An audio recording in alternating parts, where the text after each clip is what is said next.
ਸਾਬਕਾ ਪ੍ਰਧਾਨ ਮੰਤਰੀ ਰਾਜੀਵ ਗਾਂਧੀ ਦੇ ਕਾਤਲਾਂ ਦੀ ਰਿਹਾਈ ਦੇ ਫੈਸਲੇ ਤੇ ਸਿਆਸਤ ਗਰਮਾ ਗਈ ਹੈ। ਕੇਂਦਰ ਸਰਕਾਰ ਨੇ ਦੇਸ਼ ਦੇ ਸਾਬਕਾ ਪ੍ਰਧਾਨ ਮੰਤਰੀ ਰਾਜੀਵ ਗਾਂਧੀ ਦੇ ਹੱਤਿਆਰਾਂ ਦੀ ਰਿਹਾਈ ਤੇ ਫਿਲਹਾਲ ਰੋਕ ਲਗਾ ਦਿੱਤੀ ਹੈ।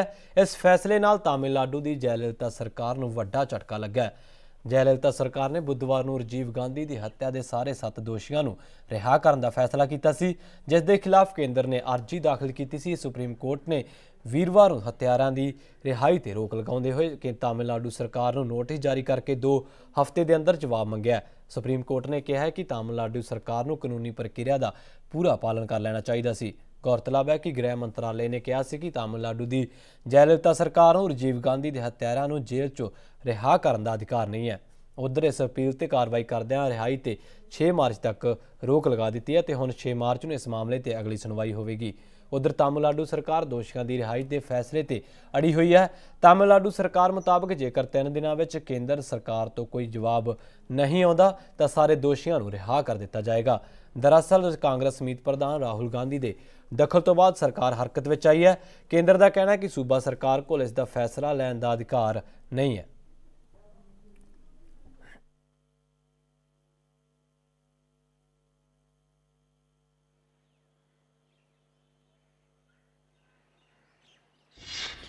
तो इन्वेस्टिगेशन सीबीआई ने की, प्रोसिक्यूशन सीबीआई ने की, और इस केस में जो जो दोषी पाए गए उनको सजा जो हुई है, ये सजा, ये जो प्रिजनर हैं ये सेंट्रल गवर्नमेंट के प्रिजनर हैं, सिर्फ लॉज्ड इन तमिलनाडु हैं क्योंकि वो नियरर टू होम है कोई और बातों के लिए। ये bound by the prison act, by the prison manual होंगे for the purposes of discipline. लेकिन ये कह देना कि भी जब जब जी चाहे छोड़ दो, जब जी चाहे रख लो, ये नहीं हो सकता। कोर्ट ने कहा है कि वो अगली पेशी को 6 मार्च को एग्जामिन करेंगे, देखेंगे कि रिलीज करने के लिए क्या प्रक्रिया होनी चाहिए कानून में। जो तमाम एक्ट्स इन्वॉल्व हैं जिनके तहत सजा हुई थी वो केंद्रीय कानून है और इसलिए केवल केंद्र को शक्ति है उनको रिलीज करने के लिए। अदालत ने 3 लोग जो उसमें इन्वॉल्व थे अभी उनके विषय में केवल आदेश किया है और जो आदेश किया है उसका पालन अवश्य। मेरा रिएक्शन है कि जो प्रदेश की सरकार है, तमिलनाडु सरकार को अधिकार नहीं था इस ऐसे केस में रिमिशन का ऑर्डर पास करना और रिलीज का ऑर्डर पास करना, क्योंकि ये केस सीबीआई ने इन्वेस्टिगेट किया था और सीबीआई ने ही प्रोसिक्यूट किया था और केस जो है ये प्रधानमंत्री की हत्या के ऊपर कायम हुआ। तो इसलिए ऐसी जो प्रधानमंत्री के जो केंद्र सरकार की नीति थी आईपीकेएफ भेजने की, वो शायद मोटिव बना और उसके बाद कंस्पिरेसी की गई कि उनकी हत्या किस तरह से की जाएगी। तो इसलिए ये ऐसा मामला है जिसके ऊपर केंद्र का अधिकार एक्सटेंड करता है। तो 435 सेक्शन जो है उसके अंतर्गत तमिलनाडु की सरकार को यह अधिकार नहीं था कि वो ये कहें कि हम रिमिट करते हैं सेंटेंस और अगर 3 दिन में केंद्रीय सरकार फैसला नहीं करेगी तो हम उनको छोड़ देंगे। ये बिल्कुल शायद कानून के खिलाफ थी बात और इसीलिए सुप्रीम कोर्ट ने आज स्टे दिया है। उधर पंजाब के मुख्यमंत्री प्रकाश सिंह बादल ने भी इस पूरे घटनाक्रम से अपना प्रतिक्रम दिता है। की कहना उन्होंने, आओ जानते। मेरी अर्ज है ना, थोड़ा देखो किस तरह सारा देखते हैं जो लीगली पॉसीबल है, कॉन्स्टिट्यूशन पॉसीबल है, किसी के राइट्स है, जो भी किसी का हक बनता है सब नूं मिलना चाहिए। उत्थे इस मुद्दे नूं लैके होरनां पार्टियां दे आगूआं दी की राय है, आओ सुनते हैं। सुप्रीम कोर्ट ने बहुत अच्छा निर्णय लिया और इसके पहले का जो उनका निर्णय था उससे हम असहमत हैं।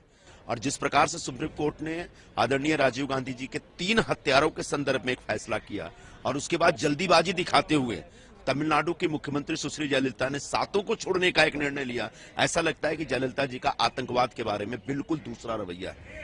राजीव गांधी जी सिर्फ एक पार्टी के लीडर नहीं थे, एक व्यक्ति नहीं थे, इस देश के पूर्व प्रधानमंत्री थे और किसी देश के पूर्व प्रधानमंत्री के हत्यारे मतलब वो आतंकवादी घटना थी और आतंकवाद के संदर्भ में देश के हर व्यक्ति को, हर संस्था को, हर अधिकारी को एक राय रखनी चाहिए। जहाँ तक जो तमिलनाडु कैबिनेट की जो प्रस्ताव आई है कि 3 दिन के अंदर सरकार केंद्र सरकार अनुमति दें, वरना हम अपने आप जा कर के इन जो राजीव गांधी की हत्या में जो इन लोग जेल में हैं उनको छोड़ देंगे।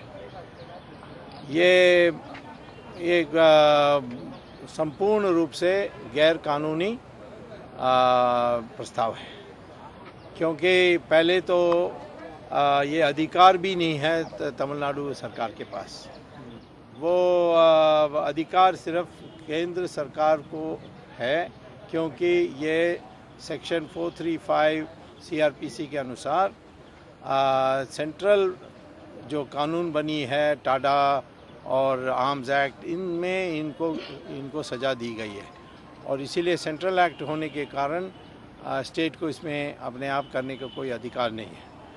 मैं ये चाहता हूँ कि प्रधानमंत्री धारा 256 संविधान कॉन्स्टिट्यूशन के अनुसार अधिकार है केंद्र सरकार को संदेश भेजने के लिए।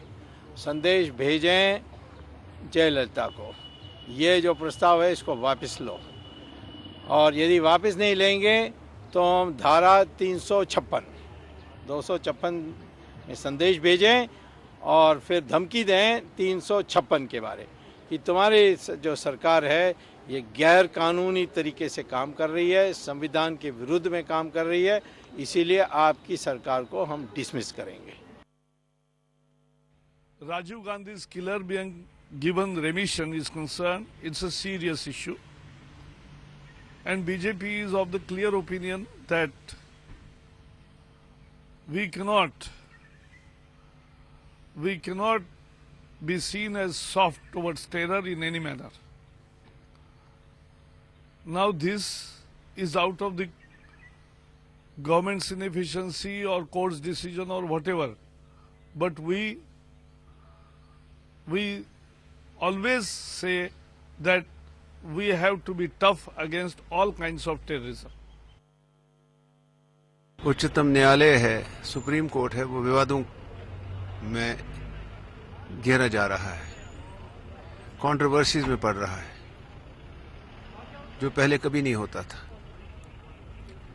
और उसकी वजह यही है कि इस केस में राजीव गांधी के हत्यारों को की जो मौत की सज़ा है उसको उम्र कैद में तब्दील करना है।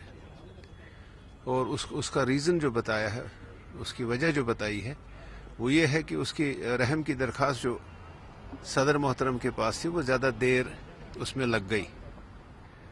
तो मैं सहमत हूँ राहुल गांधी जी से कि अगर सज़ा लगी तो फिर सज़ा दी क्यों नहीं गई।